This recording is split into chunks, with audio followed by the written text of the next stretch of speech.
अस्सलामुअलैकुम, this is Moon Mahar. Digital marketing की दुनिया में एक बहुत बड़ी जॉब है blog maintenance and blog development की। तो आज के हम पर्टिकुलर वीडियो में बात करेंगे what is a blog, blog basically है क्या चीज़। आगे हम बात करेंगे एक ब्लॉगर की ड्यूटी क्या क्या होती हैं, ब्लॉगर ने करना क्या होता है, हमें ब्लॉग बनाने के लिए कौन कौन सी चीज़ें रिक्वायरमेंट होती हैं और किस तरीके से हम ब्लॉग जो है वो क्रिएट कर सकते हैं। तो ये बेसिकली मेरी जो वीडियो है ये बिगनर्स के लिए है। जो बिगनर्स हैं वो स्टार्टअप लेना चाह रहे हैं उनके लिए टिप्स और टेक्निक्स हैं इस वीडियो के अंदर। बाकी कोई इसमें प्रैक्टिकली कोई चीज़ नहीं सिखाएगी, तो इसमें सिर्फ टिप्स और टेक्निक्स हैं बिगनर्स के लिए। तो पहले हम सबसे जो बात करेंगे कि what is a blog. Blog basically है क्या चीज़। Sharing content on specific website, specific content. हमने जो स्पेसिफिक कंटेंट होता है स्पेसिफिक वेबसाइट के ऊपर शेयर करना होता है, इसको हम कहते हैं ब्लॉग। इसके बाद हम देखते हैं कि ब्लॉग की टाइप्स कितनी हैं। बेसिकली ब्लॉग्स की दो किस्में होती हैं, एक होता है इंफॉर्मेटिव ब्लॉग, दूसरा होता है interactive blog. Informative blog word से ही वाजे है कि इसमें बहुत ज़्यादा इंफॉर्मेशन दी होती है, इस वजह से हम इसको इंफॉर्मेटिव ब्लॉग कह रहे होते हैं। और इंटरेक्टिव ब्लॉग जो होता है इसमें हम ये कहते हैं कि इसके अंदर हमने क्लाइंट के साथ बातचीत करनी होती है, हमने अपना जो कंटेंट शेयर करना होता है उस पे हमें क्लाइंट जो होता है वो आंसर करते हैं, हम समटाइम वो क्वेश्चन करते हैं, हमने इंटरेक्ट करना होता है क्लाइंट को उस कंपनी के बिहाफ पे उस वेबसाइट के ऊपर। तो इस ये दो टाइप्स होती हैं ब्लॉग की, इंफॉर्मेटिव और इंटरेक्टिव। इसके बाद हमें आता है जी ड्यूटीज ऑफ ब्लॉगर। ब्लॉगर जो होता है उसकी ड्यूटीज क्या क्या होती हैं। सबसे पहली उसकी नंबर वन जो ड्यूटी होती है वो होती है पोस्टिंग कंटेंट। उसने कंटेंट जो होता है वो पोस्ट करना होता है। तो अब इसके लिए कंटेंट पोस्ट करने का मतलब ये नहीं है कि वो रोजाना सुबह उठे और कहे कि मैं सुबह उठ के बस कंटेंट लिखूंगा और पोस्ट कर दूंगा।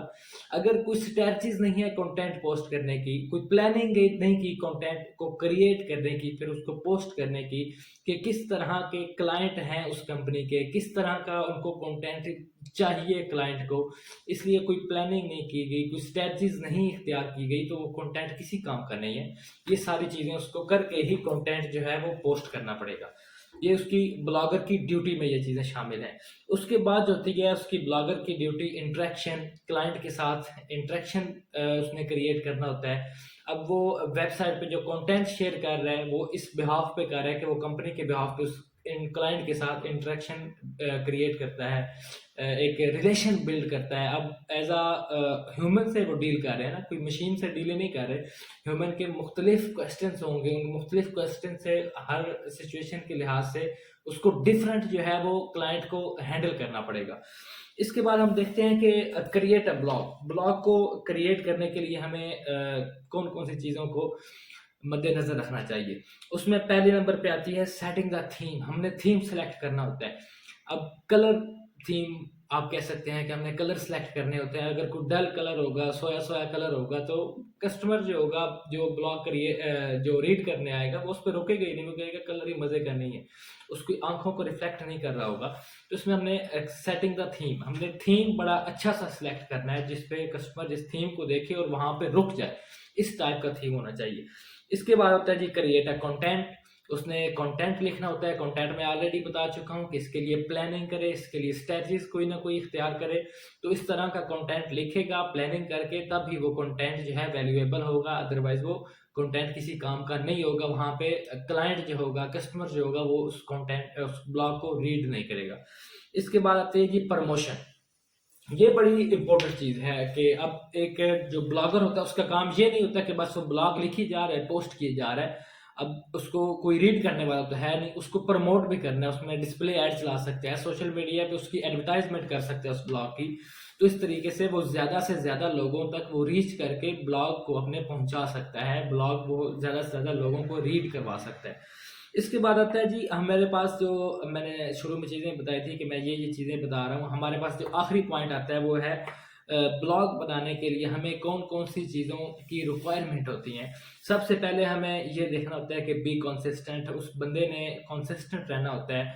वही मतलब उसने एक टाइम प्लान करना होता है कि मैं इस टाइम से इस टाइम तक इस वेबसाइट पे काम करूँगा, इस टाइप का ब्लॉग लिखूँगा, जो मतलब जो क्लाइंट होगा उनकी जो रिक्वायरमेंट होगी उस मुताबिक ही मैं काम करूँगा। ये नहीं होगा किसी टाइम उठा मुँह उठाया, बैठा कंटेंट लेकर शेयर कर दिया। तो कंसिस्टेंट रहना पड़ेगा इसमें।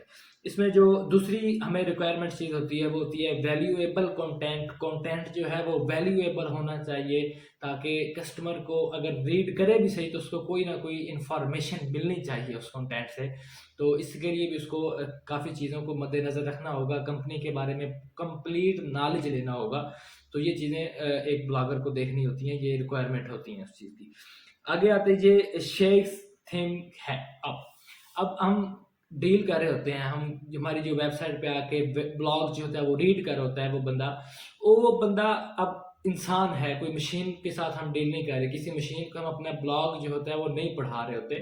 तो अब हमें उसके साथ बातचीत करनी पड़ती है, उसके सवालों का जवाब देने पड़ते हैं। तो ये चीज़ें हमें मद्देनज़र रखती होती है, ना कि हम चैट बोट लगाएं और निकल जाएं वहाँ से, बस रोज़ाना ब्लॉग पोस्ट किया वो गया, आगे जो क्वेश्चन चैट बूट कर रहा है वो उसके क्लाइंट आंसर दे रहा है, बस ऐसा आपने नहीं करना। आपने बाकायदा उनको ह्यूमन रिस्पॉन्स देना है, जेन्युइन रिस्पॉन्स देना है। इसके बाद जो हमारे पास आती है चीज़, रिक्वायरमेंट होती है जिस चीज़ की, यूज़ लेबल। हमने ब्लॉग के अंदर लेबल का लाजमी हर सूरत में इस्तेमाल करना होता है। लेबल आप इस तरह कह लेते हैं जब जैसे आप किसी वेबसाइट के लिए काम कर रहे होते हैं, एसईओ सर्च इंजन ऑप्टिमाइजेशन कर रहे होते हैं ताकि आपकी वेबसाइट जो है रैंकिंग में आए। इस तरह अगर आपने ब्लॉग में अच्छे लेबल यूज किए होंगे तो आपका ब्लॉग जो होगा वो गूगल पे सर्च इंजन में टॉप पे आएगा, और आपकी जो क्लाइंट होगी उसकी रीच जो होगी वह ज़्यादा हो जाएगी आपके ब्लॉग पे। तो ये चीज़ें हमें सारी मद्देनज़र रखनी होती हैं। ये बिगिनर के लिए मेरी वीडियो थी कि उनके लिए थोड़े से टिप्स हैं, टेक्निक्स हैं, इन चीज़ों को मद्देनज़र रखते हुए उन्होंने आगे काम को चलाना होता है। तो मैं उम्मीद करता हूँ आपको ये मेरे टिप्स जो मैंने आपको बताए हैं ये समझ में आ गए होंगे। तो मिलते हैं नेक्स्ट वीडियो में, अपना ख्याल रखें, अल्लाह हाफिज़।